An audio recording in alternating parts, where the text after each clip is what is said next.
Have you ever stopped in the middle of your daily grind, amidst the relentless flood of emails, the high-pressure meetings, and the constant demand to perform, and asked yourself what the point of all this is?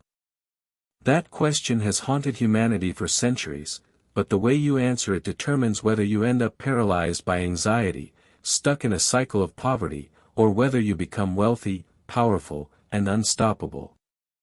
Most people today are sleepwalking through what the French philosopher Albert Camus described as the mechanical rhythm of streetcar, for hours in the office or the factory, meal, streetcar, for hours of work, meal, sleep, and Monday, Tuesday, Wednesday, Thursday, Friday and Saturday according to the same rhythm. This path is easily followed most of the time, but one day the why arises, and everything begins in that weariness tinged with amazement. It is in that specific moment of weariness that you must choose your philosophy, and that choice will dictate your financial destiny. To understand how to master your life and your bank account, we first need to look at the three heavyweights of modern thought, which are nihilism, existentialism, and absurdism, because understanding the subtle differences between them is the key to unlocking the ultimate mental freedom you need to get rich. Let us start with the darkest path, which is nihilism. In the 19th century, the philosopher Friedrich Nietzsche famously declared that God is dead, and we have killed him, but he was not celebrating, rather, he was observing that as science and modernity advanced, the old religious structures that gave people a sense of purpose began to crumble. Without a higher power to tell us why we exist, we were left staring into a void where life has no inherent meaning or value.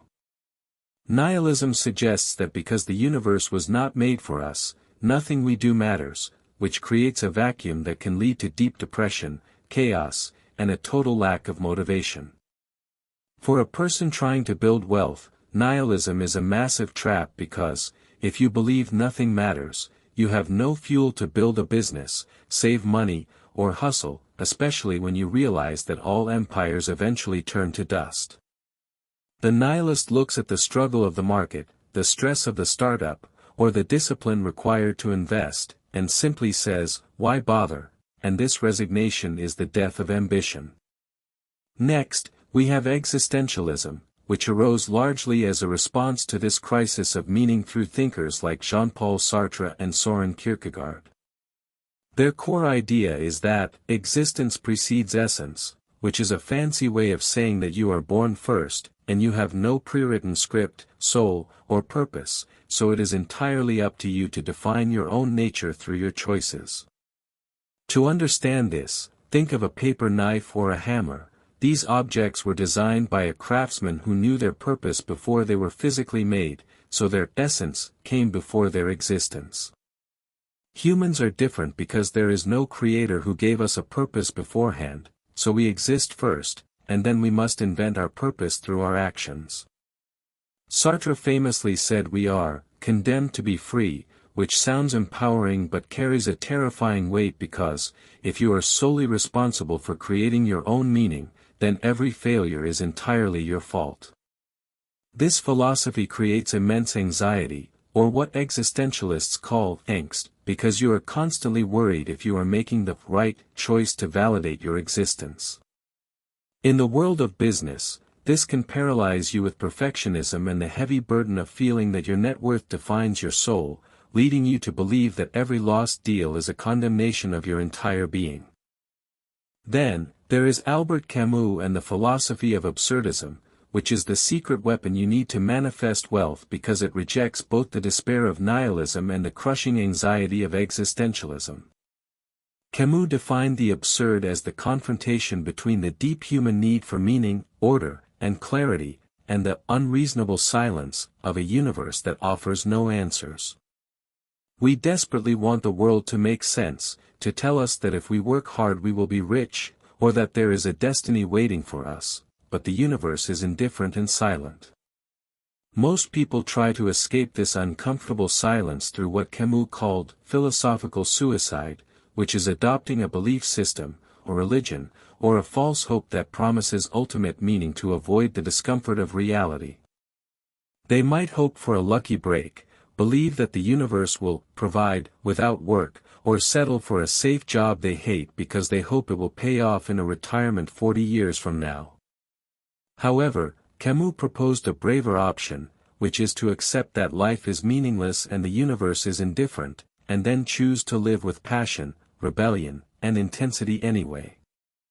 Absurdism is the best philosophy for wealth creation because it gives you the ultimate freedom of the absurd conqueror, a character type Camus described who knows that their victories will not last forever but chooses to act, build, and conquer anyway for the thrill of the game.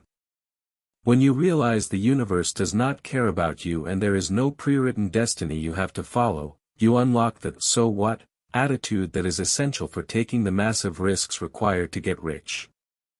If you launch a business and it fails, so what, because the universe does not judge you.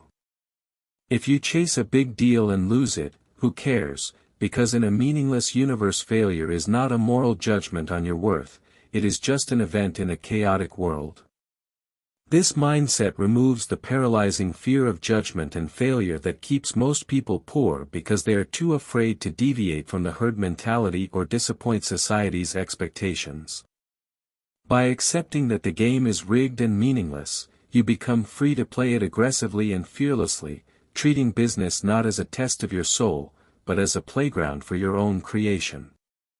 This philosophy allows you to fall in love with the grind itself, just like the myth of Sisyphus, the Greek king who was condemned by the gods to push a massive boulder up a mountain for eternity, only to watch it roll back down the moment he reached the top. To the average person, this looks like a tragedy or a punishment, much like the daily tasks of building wealth, the sales calls, the management of employees, the endless problem solving, and the setbacks that send you back to square one. However, Camus famously concluded that one must imagine Sisyphus happy, because the struggle itself toward the heights is enough to fill a man's heart. If you are only working for a future goal like retirement, a Lamborghini, or a specific number in your bank account, you will be miserable because you are hoping for a future that has not arrived yet while missing the power of the present moment. Camus warns that living for the future is a sin against life because it robs you of the only reality you have. However, if you embrace the absurd, you realize that the pushing of the boulder is where life happens and where your power lies. You become superior to your fate the moment you choose to walk back down the hill and push the rock up again, not because you have to, but because you want to defy the odds. Furthermore, Camus taught that, the only way to deal with an unfree world is to become so absolutely free that your very existence is an act of rebellion. In a modern context, poverty, financial dependence, and the rat race are forms of slavery and limitation that you must rebel against. Wealth in this philosophy is not about buying status symbols to impress people who do not matter, nor is it about finding salvation. It is about buying the resources to live authentically and to secure what Camus called the luxury of solitude. In our crowded, noisy world, money allows you to escape the crowded trams, the forced interactions of the workplace, and the herd mentality, giving you the space to be a creator rather than a cog in the machine. You deserve to be rich not because a divine plan says so, but because in a world without rules, you are free to create your own rules, and you have decided to play the game of wealth with a smile on your face. By adopting the absurdist mindset, you stop waiting for permission to be successful and you stop looking for a sign from the universe. You realize that no one is coming to save you and that the universe will not hand you a purpose, so you must forge it yourself with the same intensity and scorn that Sisyphus applies to his rock. You treat your business and your financial goals as your rebellion against the silence of the world, choosing to create abundance where there was none. You act with the passion of the lover and the decisiveness of the conqueror, knowing that while death is inevitable and empires eventually fall, your defiance and your creation in the present moment is what gives you dignity. Do not look for hope, which is just a way of resigning yourself to the future. Look for the fire of life right now. Embrace the chaos, laugh at the absurdity of the obstacles in your path, and push your boulder with pride, knowing that your refusal to be broken by the struggle is your greatest victory. One must imagine you happy, and one must imagine you rich, not because it was written in the stars, but because you wrote it yourself.